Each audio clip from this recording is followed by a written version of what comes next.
All right, fellas, so let's talk a little bit about pre workout. Of course, everybody's heard about it, everybody's probably tried it at least once, but there is still a ton of confusion about what it actually does and when you should take it. So, in this video, we're just gonna cut out all the bullshit and make it simple. Pre workout is basically a blend of ingredients that are meant to give you the most out of your training session. Now, it's not some magic powder, right? It ain't steroids. It's just a tool. So, the big one in almost every pre workout is caffeine. So, that's what's going to give you the energy, that mental boost, right? That feeling that you're, locked in and ready to go. But on top of that, you find things like beta alanine, which gives you that tingling feeling, right?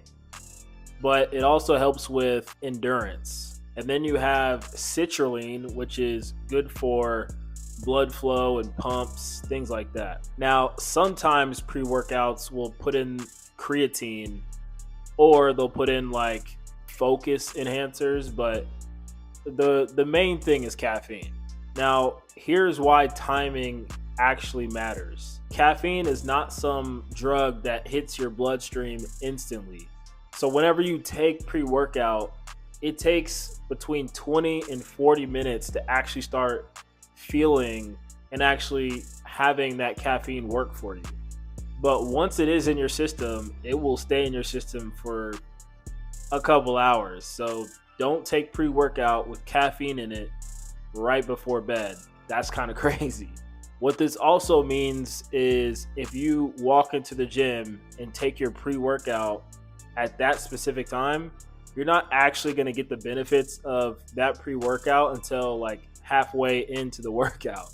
I think it's funny when I see dudes, slamming pre-workout, raw dogging it with no water, in the gym, and I'm like, bro, that's not going to kick in for a minute. So the sweet spot is to take it, 20 to 30 minutes before your actual workout time. That way, by the time you're warmed up and you're ready for your heavy sets, the caffeine is already doing its job. And just so you know, caffeine is actually better absorbed on an empty stomach. So if you're a morning lifter like me and you haven't eaten anything, you're going to feel that pre-workout kick in way harder and way faster. Now, I'm not saying don't have a pre-workout meal, but the caffeine will kick in a lot faster. So if you do train later in the day and you have had a meal, it might take a little bit longer to actually kick in. And that's not a bad thing. It's just good to know like how your body's going to react to it. So what's the actual benefit to taking pre-workout? Well, that's an easy one. That's a no-brainer. You're more awake, you're sharper, and you can most likely lift more heavy shit.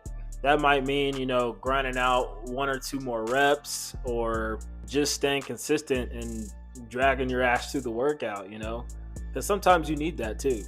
Now, should you take pre-workout every day? Personally, I don't recommend it. The more you use it, the less it's gonna be effective. That's just how tolerance really works. It's the same way with, guys who drink a cup of coffee a day. They end up, going to 2 cups and then 3 cups, and before you know it, they got their 8 cups in and it's 8 a.m.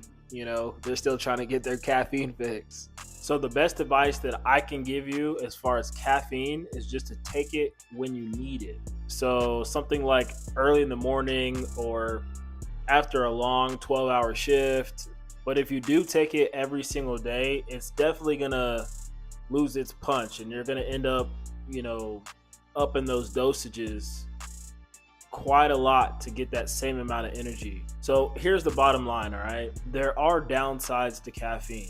Too much caffeine can obviously give you jitters, it can make you crash later on, or it can keep you up all night, especially if you train late. And some pre-workouts are loaded, and I mean loaded with stimulants that'll make you feel cracked out. But it's best to know your limits. It's not going to replace, hard work.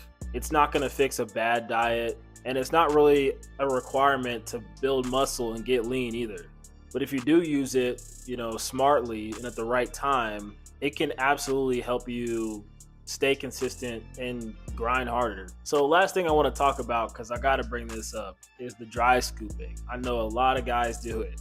You've probably seen someone, taking a pre-workout scoop and dumping it straight into their mouth without any water. The funny thing is they don't understand that caffeine and all these other ingredients need to be digested and absorbed into the bloodstream to actually work. So whether you mix it with water or just toss it back, your stomach still has to do the work. The only thing that dry scooping does is make people look corny as hell. You might end up choking. You might even cough up all that powder all on the floor. Or the worst case scenario, right? You spike your heart rate because you accidentally take too much at one time. So honestly, don't be that guy. Just use the instructions on the pre-workout label. It's not a flex to dry scoop pre-workout. Now, for the guys who are working night shift, there is pre-workouts that don't have caffeine in it. They also don't have any other stimulants in the pre-workout. So for the guys who want those other ingredients in their pre-workout without, staying up all night because of caffeine, there is pre-workouts that don't have caffeine in it. Just food for thought. And lastly, if you guys are taking pre-workouts, drop whatever you're taking in the comments. Let me know.